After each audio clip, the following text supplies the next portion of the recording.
Hey everyone, welcome to my channel, welcome to a new study blog. তো এখন থেকে যতগুলো ব্লগ আপলোড করব সবগুলোই হচ্ছে বিসিএস এর প্রস্তুতি নিয়ে। যদিও আমার হচ্ছে এই মাসে একটা পরীক্ষা রয়েছে খাদ্য অধিদপ্তরের। একজন কোশ্চেন করেছিলেন যে আমি খাদ্য অধিদপ্তরে পরীক্ষা দিচ্ছি কিনা। হ্যাঁ, আমি পরীক্ষা দিব। তো পাশাপাশি সেটারও পড়াশোনা থাকবে, যেহেতু হচ্ছে বিভিন্ন চাকরির ক্যাটাগরির পরীক্ষার প্রশ্নগুলো আলাদা আলাদাভাবে হয় এক এক। তো ভিডিও আপলোড করার একটাই উদ্দেশ্য, সেটা হচ্ছে গিয়ে আমার টুকটাক হচ্ছে কিছু ক্লিপ আমি হচ্ছে আমার স্মৃতির জন্য আর কি শেয়ার করা, যে আমি কিভাবে পড়লাম বা কিভাবে পড়ছি। দেখা যায় কি ভিডিও করার থ্রুতে হলেও হচ্ছে পড়াটা হয়ে যায়, আর হচ্ছে তখন মনে হয় যে না, ভিডিও করতে হবে, আমাকে পড়তেও হবে, কারণ আমি যদি না পড়ি তাহলে ভিডিওতে কি দেখাবো। যার কারণে হচ্ছে আমার ইউটিউবে আসলে পড়াশোনা রিলেটেড ভিডিও ছাড়ার মেইন উদ্দেশ্য হচ্ছে এটাই, যাতে করে আমার ভিডিও যেন আমাকে পুশ করে আমাকে পড়ার জন্য। কারণ আমি হচ্ছে এমন একটা মানুষ যে হয়তো বা আজকে বলছি আমি অনেক পড়বো, আজকেই পড়লাম, ইচ্ছা মতো পড়লাম, বাট 2-3 দিন পরে দেখা যাবে যে আমি একটু আবার ড্যাম হয়ে যাই, যে না থাক, আজকে না, আজকে একটু রেস্ট নিই।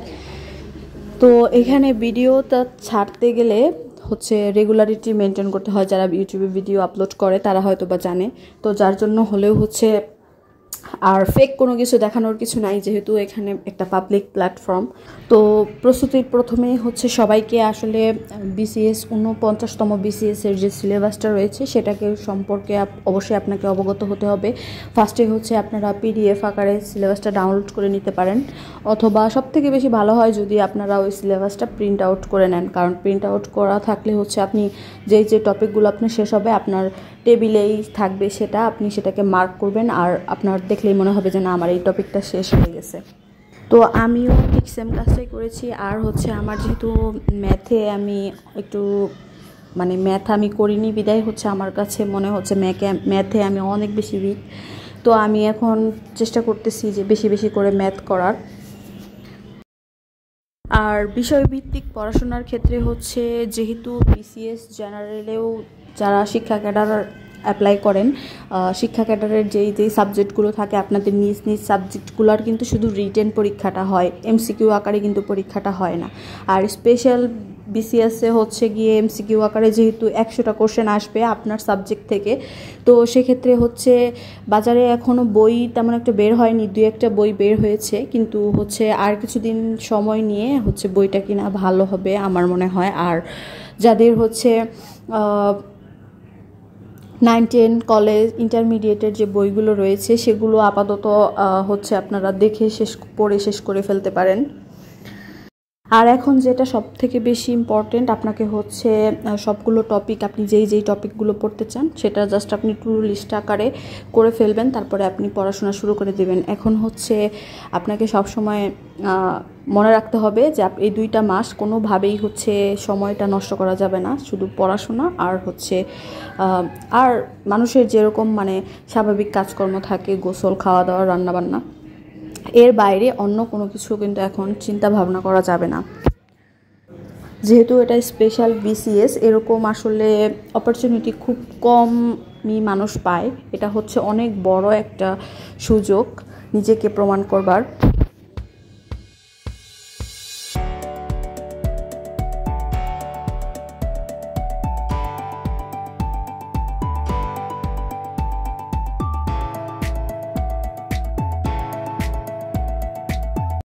একটা কথা আছে, আজ যে ঘাম ঝরাও কালকে সেটা সাফল্যে রূপ নেবে। হয়তো আজকে ঘুম আসতেছে চোখে, মনের মধ্যে একটা অলসতা কাজ করতেছে, কিন্তু এই মুহূর্তে যদি কোনো একজন কেউ পড়াশোনা করতেছে, তার লক্ষ্যে সে ছুটে চলছে, সেও কিন্তু আমার আপনার প্রতিদ্বন্দ্বী। তো সে কিন্তু তার স্বপ্নের দিকে এগিয়ে যাচ্ছে। তো সাফল্য তাদেরই হয় যারা ত্যাগ করতে জানে।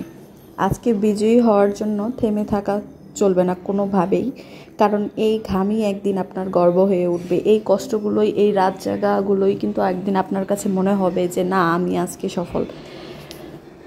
ধরুন আমরা যদি এখন হচ্ছে একটা শপিং করতে যাই, আমরা যদি কারোর সাথে যদি হ্যাং আউট করতে যাই, সেখানে কিন্তু আমাদের সারাদিন লাগে। বা আমরাও যদি ধরেন আমাদের কোনো কাজিনের বিয়ে বা বাসায় কোনো প্রোগ্রাম হলো, ওইখানে কিন্তু দেখা যায় যে আমরা নির্ঘুম থাকি 2-3 রাত, বা আমরা অনেক বেশি এনজয় করি, কিন্তু আমাদের কিন্তু তখনও কিন্তু শারীরিকভাবে কষ্ট হলেও আমরা কিন্তু সেটাকে পাত্তা দিই না। তো সেমভাবেই হচ্ছে পড়াশোনাটাকেও কিন্তু এখন এনজয় করে করতে হবে, যে না এটা এখন শুধুমাত্র আমার যুদ্ধ, আমি নিজের জন্য, নিজেকে ভালো রাখার জন্য, নিজের একটা ভালো ফিউচার সিকিউর করার জন্য আমি এই কষ্টটা এখন করতেছি। যদিও হচ্ছে সংসার বাচ্চা সব কিছু সামলে পড়াটা আসলেই হচ্ছে এক প্রকার যুদ্ধের মতোই, কারণ হচ্ছে আপনাকে এখানে মেন্টালি অনেক বেশি শক্ত থাকতে হবে। কোনোভাবেই বা কারো কথাই কিন্তু আপনার ভেঙে পড়লে চলবে না। মানুষ কথা বলবেই, মানুষের কাজই কথা বলা। আর হচ্ছে কিছু মানুষ সবার চারপাশেই থাকে যাদের হচ্ছে মোটেও পাত্তা দেওয়া উচিত না, কিন্তু আমরা মানুষদের পাত্তা না দিলেও তাদের কথাগুলো অনেক সময় হচ্ছে আমাদের মন খারাপ হয়ে যায়। তো এই কথাগুলোকেই কিন্তু আমরা চাইলে হচ্ছে এক প্রকার ইন্সপায়ারেশন হিসেবে নিতে পারি। লাইক কারো কথা শুনে যখন আপনার খারাপ লাগবে, তখন আপনি ওইটাকে স্ট্রেংথ ভেবে নেন যে আমি এটা করেই তোকে দেখাবো। আর মানুষকে কখনোই সামনাসামনি মুখে মুখে তার উত্তরটা দেওয়ার কোনোই দরকার নেই, কারণ আপনি যেটা করতেছেন সেটা যদি আপনি আরেকজনকে বলে দেন, তাহলে কিন্তু সে অলরেডি অবগত হয়ে যাবে যে আপনি কি করতে চাচ্ছেন।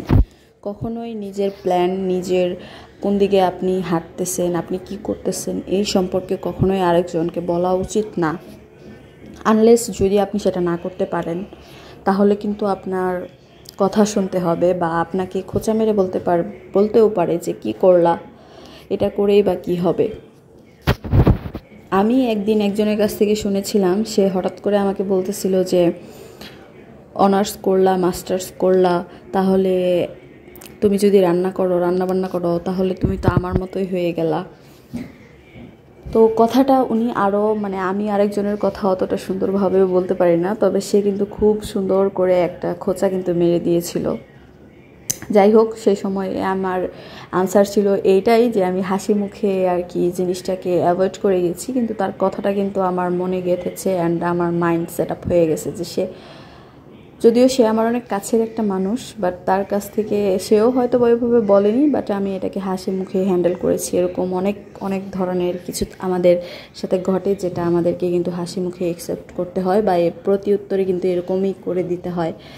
আর কি দরকার প্রত্যেকটা বিষয় নিয়ে আরেকজনের সাথে মারামারি, কাটাকাটি বা মনোমালিন্য করার। একটা মানুষ এক এক রকম হবে, এক এক রকমের স্বভাব হবে, এটাই খুবই স্বাভাবিক ব্যাপার।